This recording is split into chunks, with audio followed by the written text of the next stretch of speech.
A simple analogy, if you've ever told your kids, hey, go clean your room, and then you go check on them, you're going to find the couple of things they did wrong because that's what you're looking for. The same thing was true with us at school. We were just looking for what people were doing wrong.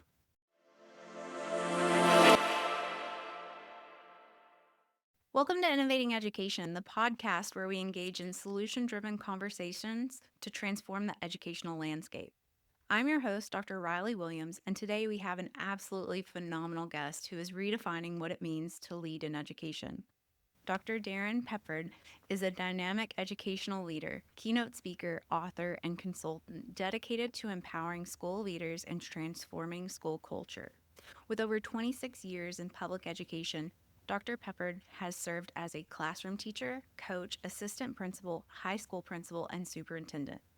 Now, as the founder and CEO of Road to Awesome, he works with educators and organizations across North America to develop positive school culture, strong leadership, and student-oriented learning environments. During his tenure as a high school principal, Dr. Peppard led a profound cultural shift, moving from a punitive, compliance-based model to one that recognized and reinforced positive behavior, empowered educators, and engaged students in meaningful leadership opportunities. This transformational leadership approach became the foundation for his book, Road to Awesome, The Journey of a Leader, where he shares actionable strategies for fostering thriving, engaged school communities. Through Road to Awesome, Dr. Peppard provides keynote speeches, leadership coaching, and consulting services designed to help schools and districts enhance school culture, leadership effectiveness, and teacher retention. He is also the host of Leaning into Leadership podcast, where he explores transformational leadership, student empowerment, and professional growth. Today, we're diving deep into what truly takes to build a thriving school culture, empower students and educators, and lead with intention. Dr. Peppard, welcome to the show. Well, thank you so much, Riley. I appreciate you having me on. I appreciate that introduction, and I'm definitely looking forward to the conversation.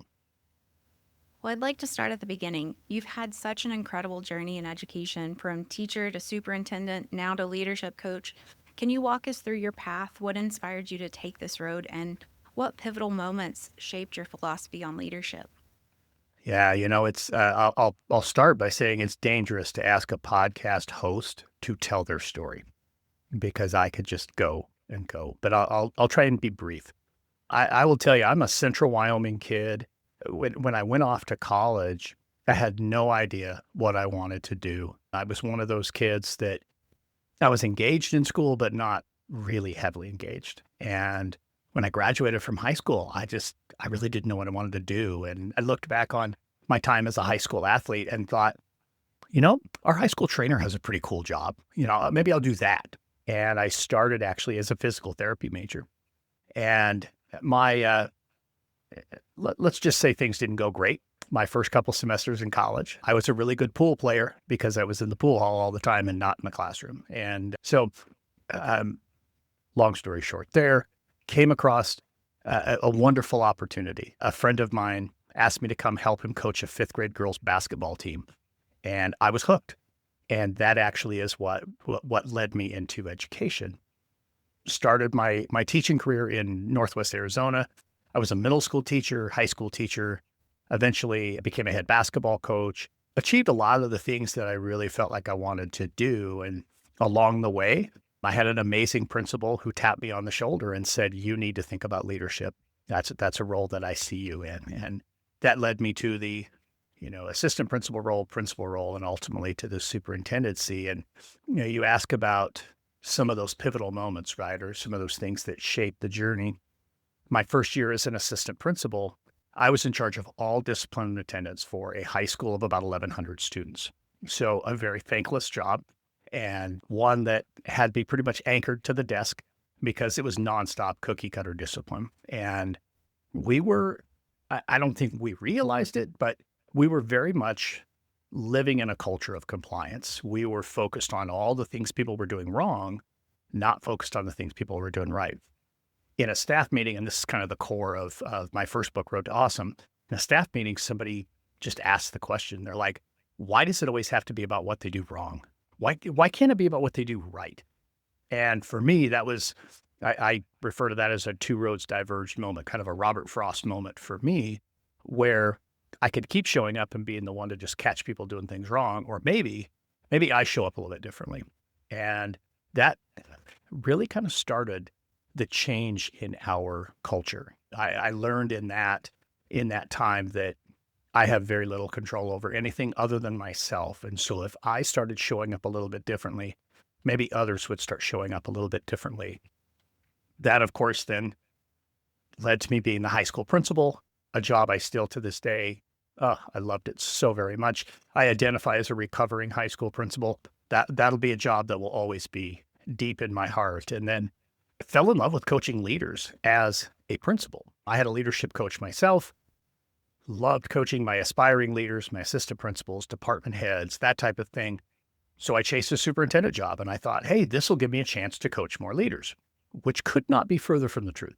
Superintendents literally don't have that kind of time. And in fact, I hired leadership coaches for all of my principals. So after 4 years as a superintendent, my book had been out. I'd had some success with the speaking and decided to just do that full time. So for the last about 3.5 years, I have been speaking all over North America, working with school districts all over the United States, just helping leaders get real clear and really be intentional with their time and their actions and their communications and ultimately helping them, which ultimately helps teachers and students to just walk in their purpose. So that's about as short of the version of the story, I think, as I can tell. Well, I'd like to take a little bit of a step back. You talked about a moment in your career when you realized you had to shift from a punitive, compliance based leadership model to one that focuses on recognition, relationships, and a positive culture. Can you share that story with us? And then Mhm. what led to that aha moment and how did that change the way that you led? Yeah, so it is that two roads moment for me, but I'll go a little deeper into that story. The staff meeting that we were in, we were trying to solve what we thought were the two biggest issues in education. And in this staff meeting, we were going to solve what we were going to do about hats and what we were going to do about cell phones. That's what we saw as the two biggest issues. And, I tell this story all the time, and people laugh. And they laugh, but it's an uncomfortable laugh because they've all sat in that staff meeting. And in many cases, they're still sitting in that staff meeting. And I think for us, it was just this incredible revelation that, I mean, I could take you to that school today and stand in the exact spot I was standing when those questions were asked. I will never forget it. It is indelibly printed in my brain because it was this real big wake up moment. And I could see it across the entire room, though. I mean, Riley, it wasn't just me. 95% of the people in the room, you could just see them kind of pause. I mean, you've been in those staff meetings, right? I mean, especially in that kind of a staff meeting, it's mayhem. And boy, when those two questions were asked, you could hear a pin drop because everybody was like, oh my gosh, is that really who we are? Is it really what we want to be about? And I think it was great because it really shook us to our core and it forced us to take a step back and say, all right, what do we really want to be about? What do we really want our kids to think about us and to say about us when they go home and they're sitting at the dinner table? What do we want our kids to say about us? And, the way we are leading right now, we don't want them to talk about that. Honestly, I'm embarrassed about it. I mean, I talk about it all the time. So it's almost like it's therapy for me that I talk about it all the time, but I'm not proud of who I was back at that time because we really did just focus on all the things that were wrong. And the interesting thing was I did 2,200 discipline referrals that year, 1,100 kids, 2,200 discipline referrals. And that seems like a huge number, and it is, but only 4% of our students had 2 or more discipline referrals. We were spending all of our time on 4% of our kids. 96% of our kids were doing amazing things, but we weren't looking for that. And so it became this, we have to change our mindset. We have to think about what it is we're looking for every day.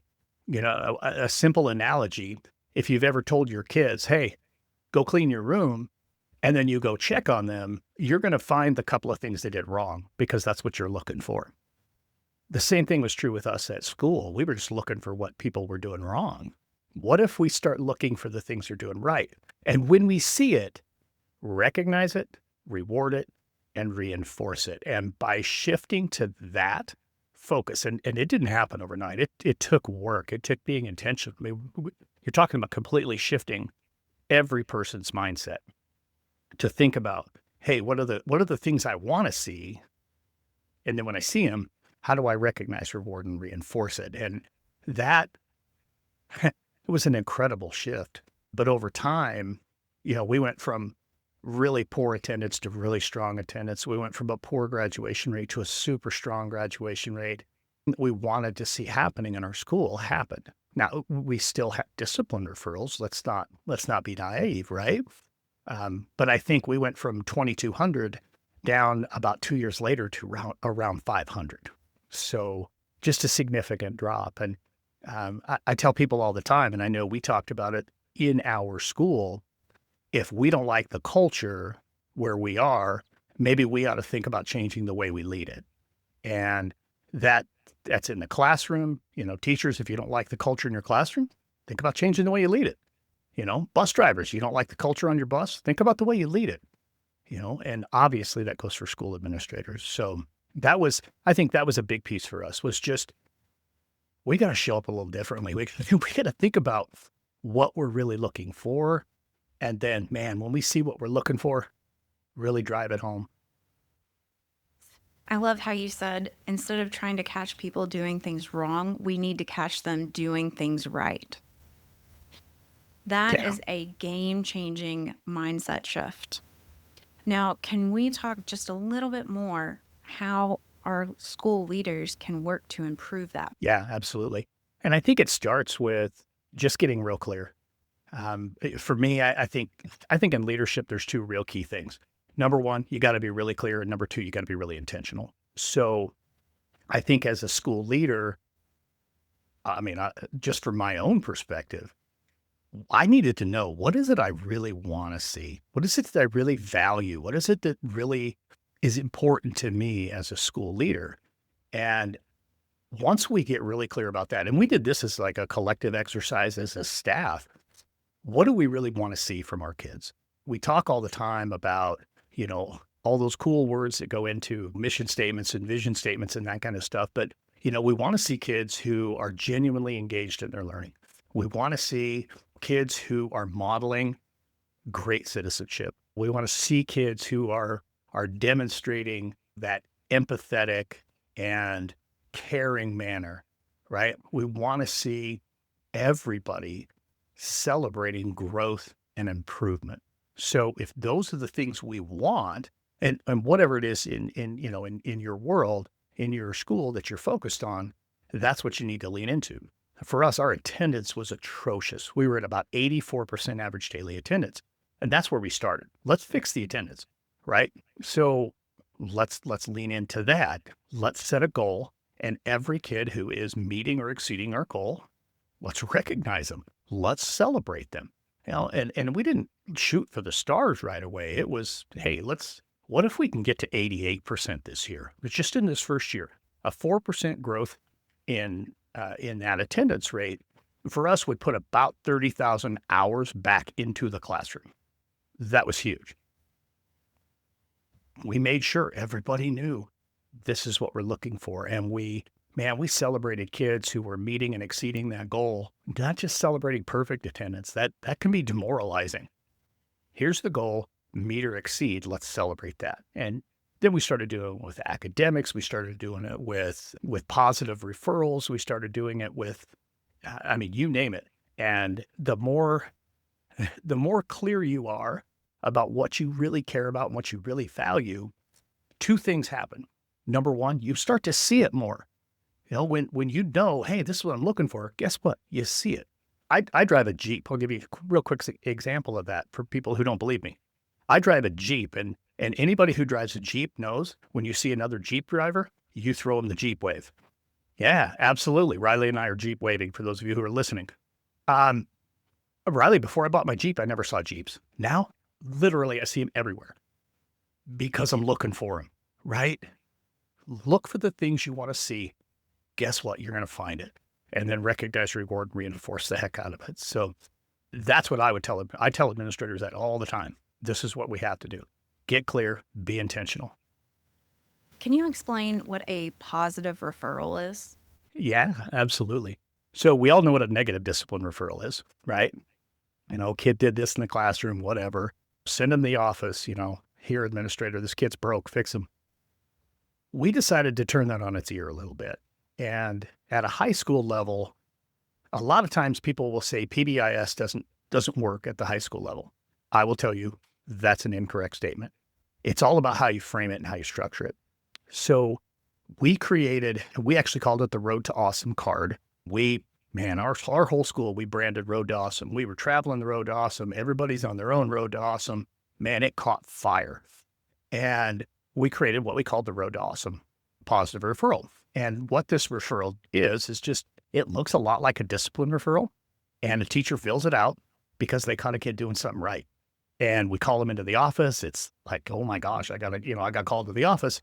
But it's, hey, you know what? Here's something awesome that you did. We're really proud of you. We want to call your parents and just say, you know what? Hey, we saw this kid doing whatever, helping somebody out or holding the door for somebody or doing great in the classroom when maybe, it's a student who'd been struggling in the classroom, those types of things. We always took ours a step further. The Road to Awesome cards every month, every student who had received a Road to Awesome card got an invitation to our Road to Awesome barbecue. We did a barbecue during the school day once a month to recognize, reward, reinforce all of those kids. And it was amazing. That thing actually took off. We started having positive referrals, students writing positive referrals for students. We had students writing positive referrals for teachers. I mean, it was amazing how this thing grew. And again, what you're looking for, you find. And when you start to model that, when you start to model looking for the great things, more and more people want to talk about the great things. And it made it a lot easier too. I'll tell you this as a side note, it made it so much easier to control the narrative of our school. When all we were dealing with was negatives, oh, that's a terrible school. That's a bad school. All of a sudden, we are telling all the positive stories. The view of our school really, really got reshaped in our community. People are like, oh, no, that's a great school right there. So one of the biggest messages that you have is that culture and climate are everything in a school. How do you define school culture, and what are the biggest signs that a school has a positive or toxic culture? Yeah, absolutely. That's a great question. I think there's so many different definitions that you can have for culture, but I would simply say this. The culture of a school is how we do things, what we do, why we do them, and how people feel about what we're doing in our school. It's the traditions, it's the routines, it's our regular practices, and it's also where we choose to put our focus. Are we really leaning heavily into teaching and learning? Are we focused more on academics or rather athletics and extracurricular activities? Are we focused holistically on everything? Your school culture essentially is just the vibe of your school. I ask that question all the time. I love that you ask that. When I speak about culture with schools, I love to put that question out and have people just kind of talk about that at the table. And I think the last 5 times that I've done this here in just the last month or so, each time I've heard that phrase. It's the vibe of your school, and I love that. And I think when you think about a positive culture versus a more negative culture, a more toxic culture, I think there's a feeling in the school. I remember a couple of my vendors that would come into my high school when our culture was really healthy, really strong. I remember one in particular, my Scholastic rep, his name is Rick, and Rick would just say, Darrin, I walk in the front door and there's just a different level of energy in this school. I just feel it. And I think there's a lot to be said for pouring into that positive energy and focusing on the good things that are happening. I mean, it just causes us to vibrate at a different frequency. Negative cultures, what I see there are frequently maybe staff members who don't necessarily want to support each other as much, or possibly staff members who just close their door and just kind of retreat into their own space. I work with a lot of schools right now, Riley, that are on maybe their fourth principal in 3 years, or their fifth superintendent in 5 years, or something like that. What tends to happen, and here's why, kind of a side note there, here's why I think many cultures become a little bit negative or a little bit toxic. It's because of a lot of turnover or a lot of lack of clear focus, lack of clear direction. And in the case of those schools where, fourth principal in 3 years or whatever the case may be, a lot of staff members tend to just kind of retreat. They just kind of pull back and they just close their door. And it's like, I'm just going to focus on just me and my kids. That's what I'm going to focus on. And it doesn't have that community feel, that collective efficacy that we want to see and feel with our staff. With those real positive cultures, I think that's where you do see staff members who really are enjoying what they do, who interact in real positive ways with students, who have, school leaders that have real clear direction, are very supportive. They're the ones who are visible in the building. They're not trying to lead from their office. There's so many different pieces that I think go into it, but ultimately, clear leadership and that consistency. The more that you have people who remain in positions for an extended period of time, school leaders in particular, I think the more people tend to have a little bit more of that positive feeling, that sense of community within the school. And unfortunately, in some of those more negative environments or more toxic environments, certainly turnover can play a role, but also a lack of focus on the right things. I think schools who focus only on test scores tend to have a little bit more of that type of a culture, because we're not focused on the people, we're focused just on the data. So that's another one I can go for hours on that particular one. Well, what would you say the first step is for a leader who would like to shift, let's say, first of all, from a negative, toxic culture into a more positive, empowering engagement? Sure, absolutely. Well, I think the first step is just admitting it to yourself, being willing to look at your culture and say, whew, man, we got a problem. And for some people, maybe it's that, that struck by lightning moment like I had where, hey, why is it always got to be about what they do wrong? I didn't realize we were doing that. For some, it's just, hey, I need to take a little step back and really assess what do we have going on here. For me, I had a place that I would check in with myself on a regular basis on my campus, and it wasn't in my office. And I think it's important that this space isn't in your office, but I was a basketball coach. I mentioned that earlier. I loved watching game film. Heck, we videoed practice. I love watching practice video because you can see from up above, what is it we're really doing? And the tape doesn't lie. And I would always then just go stand on the balcony of our gymnasium as the principal. And in my mind's eye, I would just put on the floor the things that were important to me. I had 6 things that were really important to me as a school leader, and I would just put them on the floor. Okay, how am I doing here? What are we really doing here? So I would advise leaders as the first step, go stand on the balcony or wherever that space may be for you, and really take a hard look at what are we doing? What does our culture look like? And then really dig in to listening to the people around you.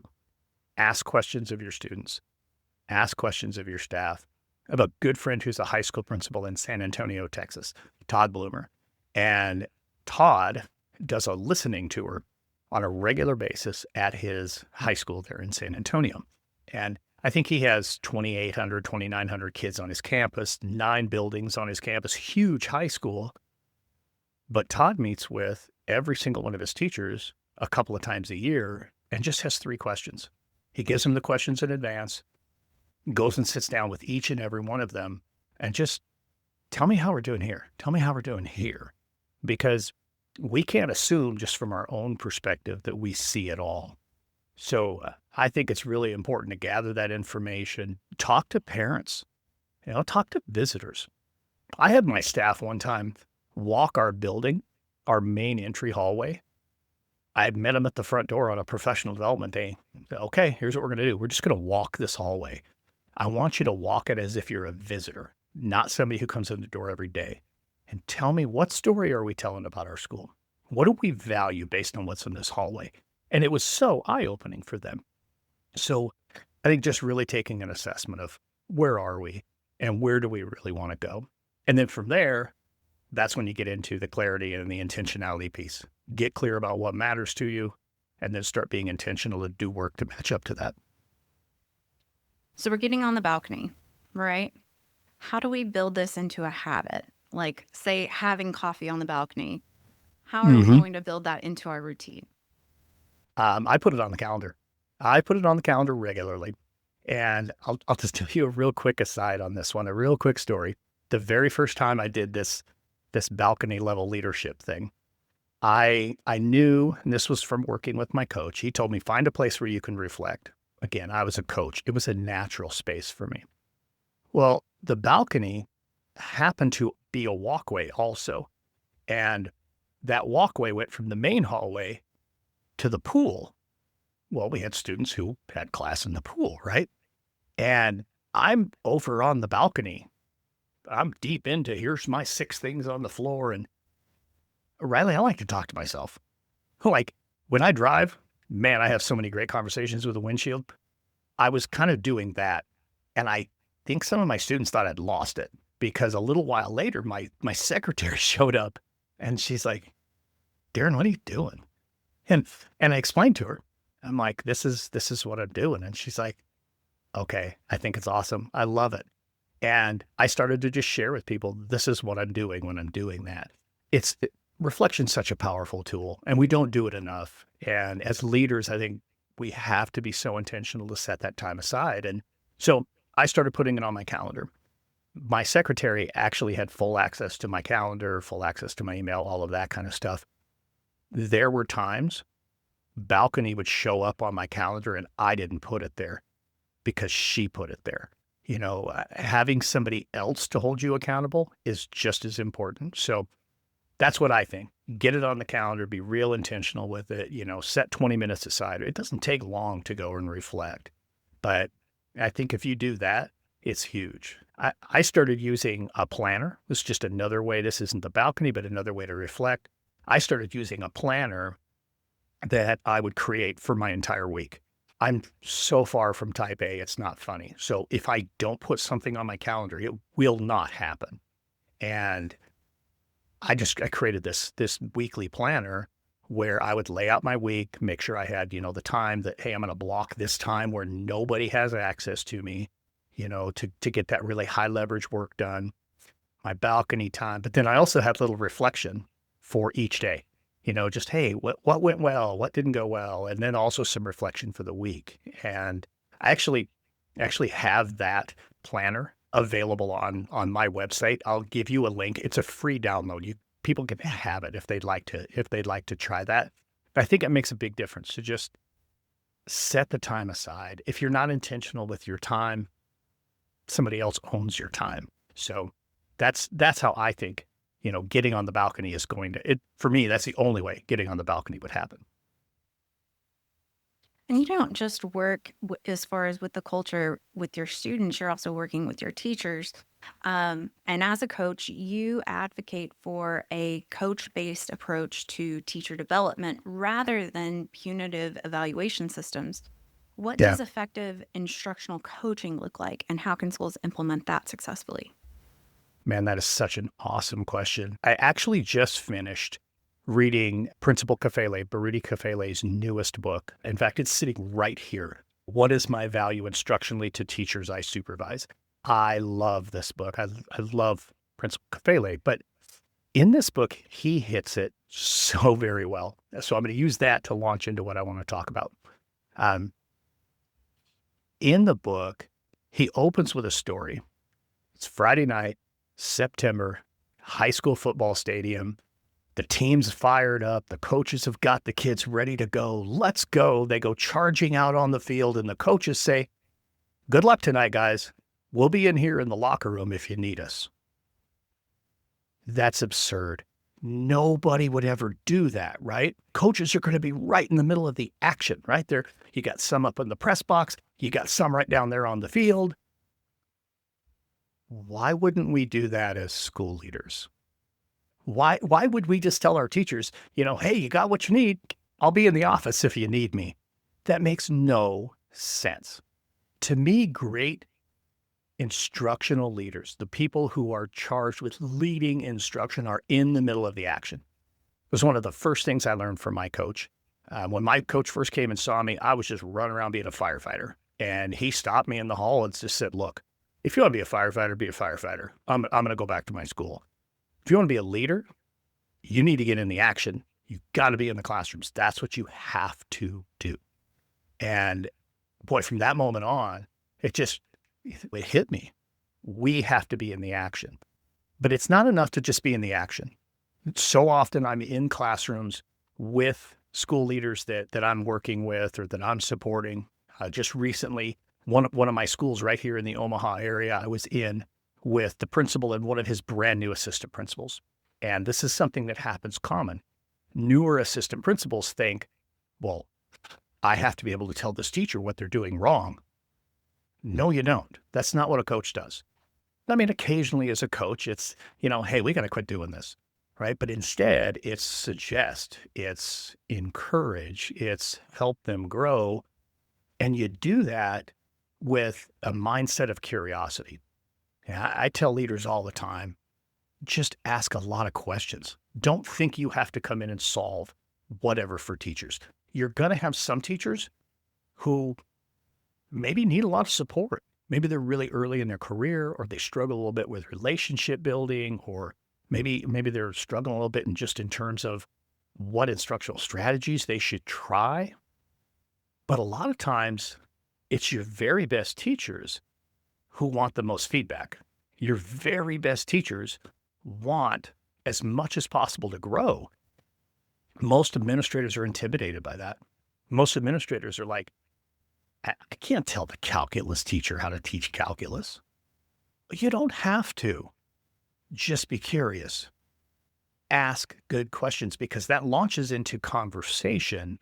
And when you have those conversations about pedagogy, especially with your very best teachers, that's being a coach. Sometimes what your teachers need most is a cheerleader. Be that for them. Unfortunately, I know that the evaluative systems and that kind of stuff, they exist for a reason. Most of them are really good. They just get used the wrong way.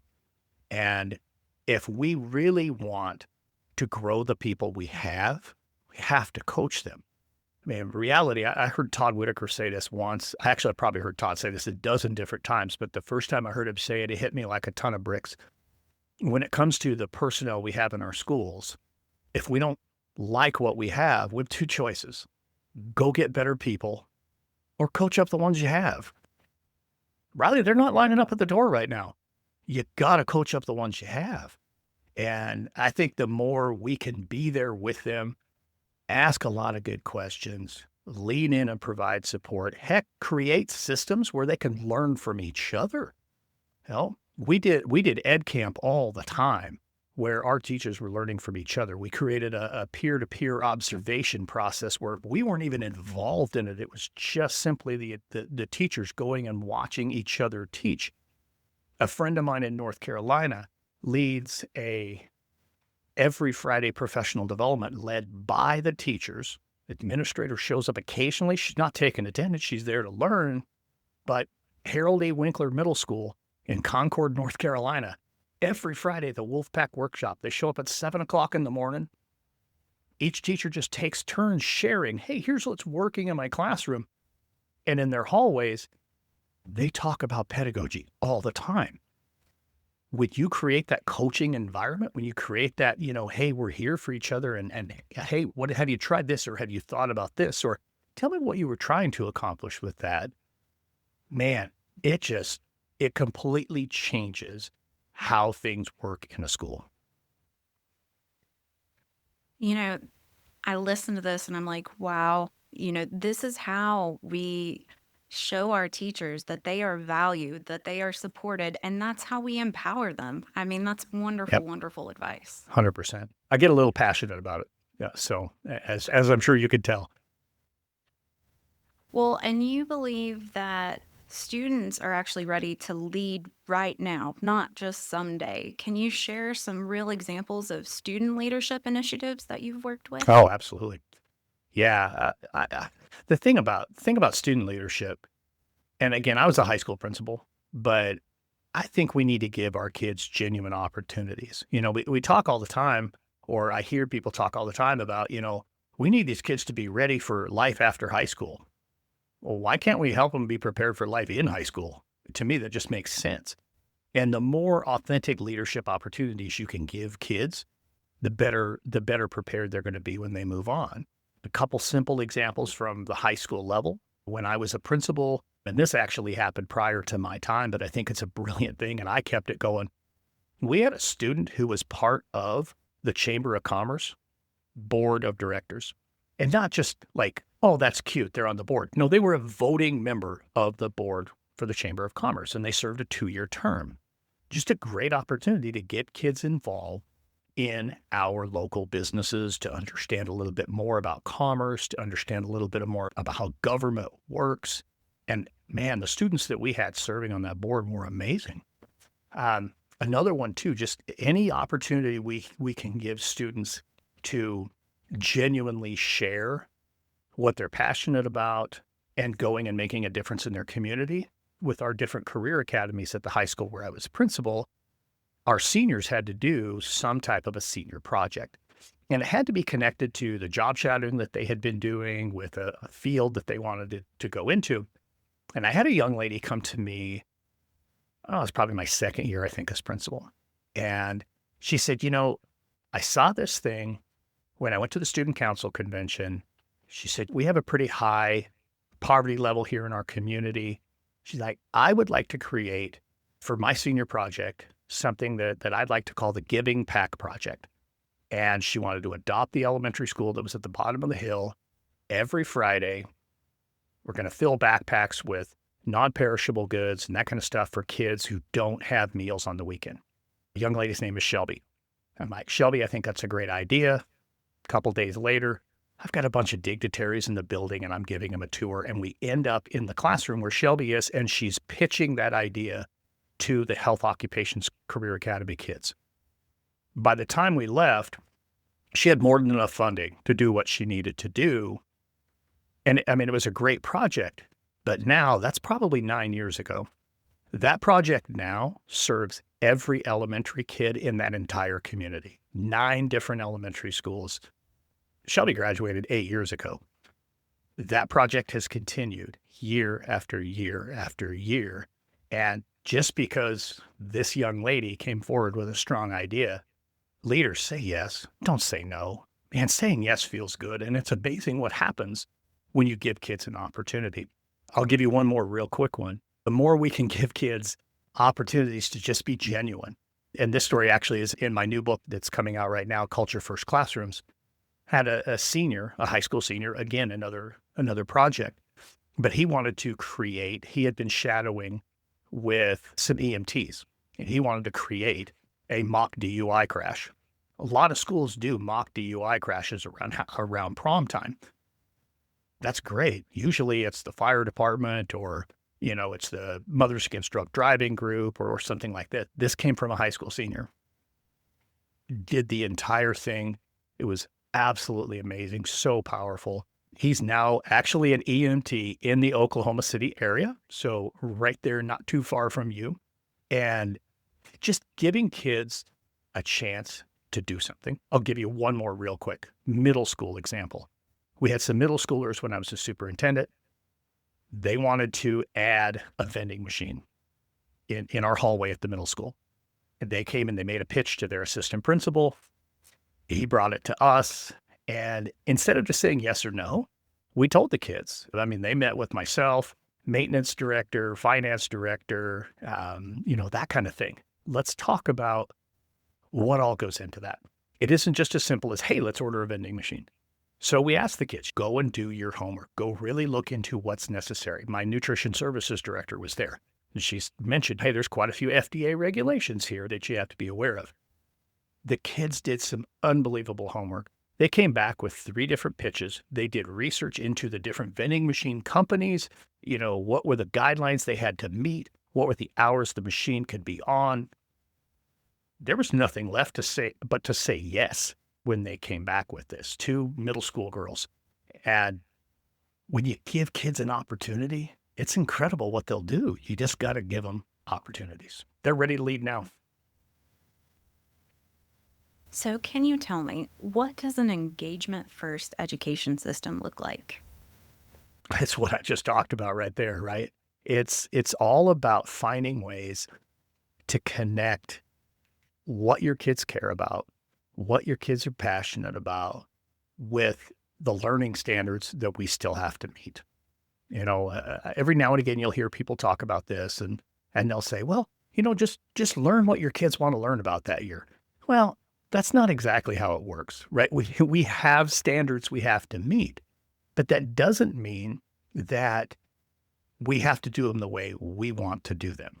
Sometimes just working with how students best learn, a lot of different learning styles, being flexible with how the room is set up so that maybe kids who struggle to sit still have opportunity to work that out, to shake the wiggles free, if you will, but still stay engaged in the learning opportunities. Sometimes it's about how we let students express what they have learned. I'm a huge advocate for project-based learning. I think it's one of the coolest things that we do when it's done right. And the big differentiator there, of course, is it's not, hey, we're going to do a project, you 4 work together, one kid does it all, everybody takes the same grade. I'm not talking about that. I'm talking about genuine project-based learning where, you have some type of an entry event. This is what we're really specifically working on. Obviously, there's intentional teaching and learning along the way, but the student has an opportunity to demonstrate their learning in their own way. I'll give you an elementary school example for this one. When I was a superintendent, we went really heavy into project-based learning. I took a big group of teachers, went to a bunch of different project-based learning schools so they could really see and experience what it could look like. And one of the first groups that I had jump right in was my 3rd grade teaching team. They actually were working on geography standards, and it was U.S. geography. What they had previously done was each kid did a report about a city. Okay, it's pretty basic, right? I remember when I was in like 4th or 5th grade, I did a report on Pennsylvania, right? I don't know why I still know that, but I remember it. In this particular case, instead, each of the individual students became travel agents, and they were assigned one person in the community, and their job was to sell their city that they had drawn to the individual. And the amount of research that the kids put into this, the amount of writing, the amount of math, the amount of speaking and learning standards that they were hitting because they had to present to us, man, it was amazing. In addition to the geography that they learned. The young man I was matched up with, he was sending me on a trip to Detroit. And man, did he sell me on going to Detroit. Now, as it turned out later that year, I was in Detroit for a job fair, recruiting teachers. And I took a few pictures from Detroit just to bring back to him to show that, hey, I took my trip. I went to Detroit. And those are the types of things that kids remember. But it's also ways, in that particular case, there are a lot of different community members who were involved and that type of thing. And for kids to practice skills that matter. I mean, it's one thing for a kid to give a report on Detroit, but instead to present and sell me on Detroit and put together a travel package for me of hotel, and car rental and airline and all, I mean, the whole bit, right? Just there's a difference, and kids engage in a much different way when it isn't just, okay, learn this, regurgitate it on a test. So I think, again, I can give you a million examples here, but meeting kids where they are and giving them an opportunity to express themselves makes such a difference in how they own that learning, but then also how they retain that learning. And you've spoken about how schools need to feel like home for students, where they're seen, heard, loved. How can schools strengthen their sense of community, not just for students, but teachers, family, and staff? I think it begins by remembering what we're all about. Our job as educators, I mean, we're not making widgets, right? We're in the people business. We take a little person and we make them a better little person in 9 months. And if we never lose sight of the fact that we're about people, that makes such a difference. But then you need to let those people know that you see them, that you hear them, that you value them, that you trust them. And you can do it in so many different ways. First and foremost is just, how do you show up every day? You know, when my school had that really toxic culture, I showed up first thing in the morning, grabbed my coffee, headed out in the hallway, and I could probably get 2 or 3 discipline referrals before the day even started, you know, if I was out looking for negative things. After my 2 roads moment, I started showing up at the front door. I just stood at the front door and said hi and greeted kids and greeted parents and greeted bus drivers. I mean, and staff members. Why shouldn't I? 90% of all of them came in the front door every single day. Why shouldn't I be at the front door? It's the same thing at the classroom. You know, as a classroom teacher, be at your door. And not because your administrator said so, but because every one of your kids is going to walk in that front door. You're going to know more about what's going on with that kid just by that little interaction when they walk in your door than you can tell when they're sitting at their desk. So I think just showing up, knowing that we can control the energy we decide to bring every day. We can't control much, but boy, we can sure choose how we show up. That's one of the things we can control. I think welcoming your community in as many different creative ways as you could think of. People ask me all the time, Darrin, what can I do to increase parent engagement? How do I get parents more involved? Well, think outside the box. And again, as an administrator, just say yes. I had a teacher come to me one time and he said, hey, I've got an idea for our homecoming football game. And he wasn't a student council rep or anything like that. It was just one of my classroom teachers. He's like, hey, I got this idea. He rides a Harley. He's like, I'm part of a Harley riders group.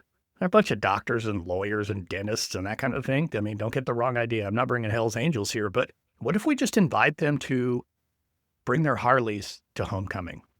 And that's how it started. It was like Harleys at homecoming. And it ended up being, we had like 120 Harley Davidsons show up for the homecoming game. They surrounded the track as the teams were running on the field, revving their engines. The last Harley that came in had a rider on the back, a big American flag. That person had the microphone. They jumped off and sang the national anthem. I mean, the place went nuts. And holy cow. But all these people who typically didn't come to our games came to a game because of that. But they kept coming back because they were invited, because we did something unique to meet them where they were. And I think that's one of the disconnects sometimes with our community.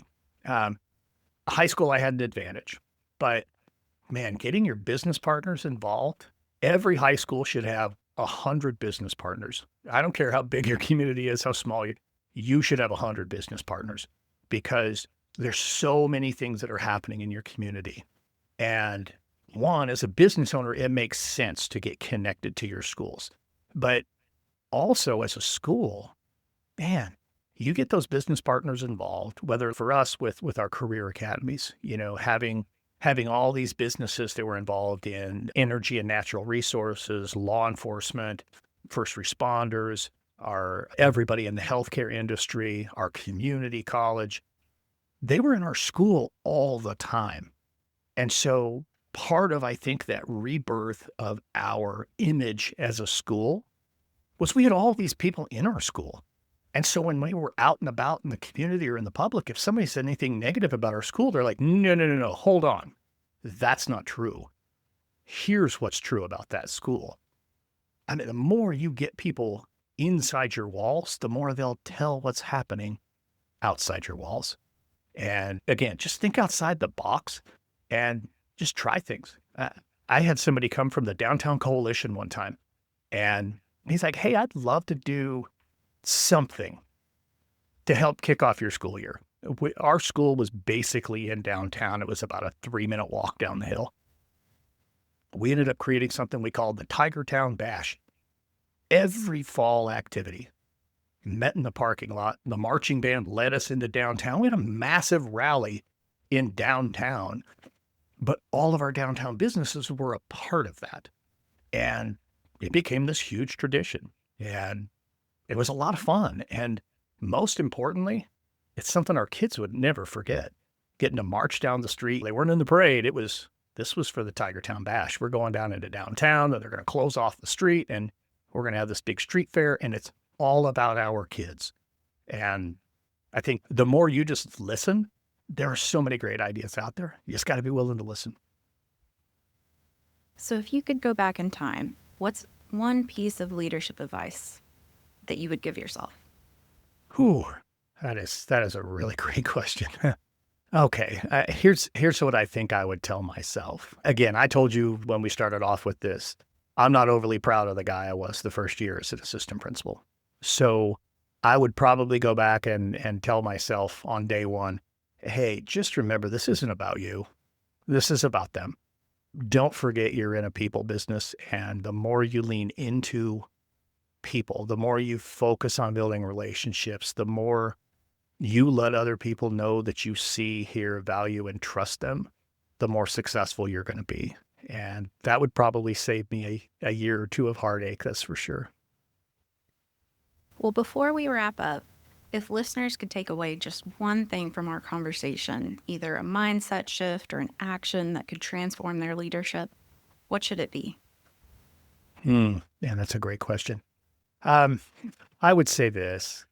Number one, be really clear about what you care about. Again, you're in a people-driven business, so, really lean in and care about the relationships and that type of thing. But the more you can be clear about what you really, really care about, and then the more you can align what you're doing, be intentional with your time, be intentional with your communication, be intentional with your actions, align that to the things that you really care about.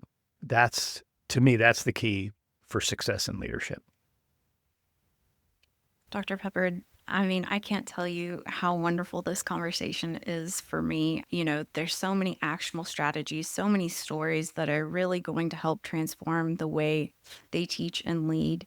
Thank you so much for sharing those with us. Riley, I appreciate it so much. Thank you.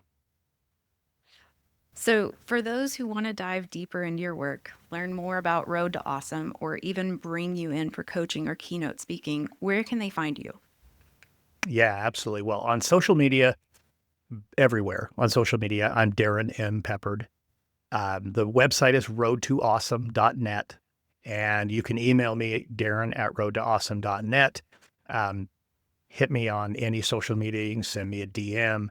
And on our website, literally every page has a pop-up that gives you an opportunity to contact us. I will tell you that I love so very much working with leaders and having the opportunity to pour into them. I referenced it, we didn't talk about it much, but my coach really helped transform me as a leader. And I just love being able to pay that forward with every leader that I work with so that, they can genuinely feel like they're really leading in their school and walking in their purpose as opposed to just running around putting out fires. So yeah, those are the best ways to get a hold of me. And you also have a new program about to launch called the Principal Academy, right? Yeah, absolutely. Yeah, the principalacademy.com is our new digital course. There are 2 digital courses that are available there right now. We will have more courses coming when we get into the summer of 2025. Again, just designed to help leaders just really get clear and take some control of their leadership. Man, so often as leaders, we just become victim of the time bandits and people are stealing our time all the time. Leaders, you can change that. And that's what that work at theprincipalacademy.com is all about. Thank you again. So, to our listeners, that wraps up another episode of Innovating Education. If you enjoyed this conversation, make sure to subscribe, leave us a review, and share this with other educators and leaders. Until next time, let's keep innovating education together.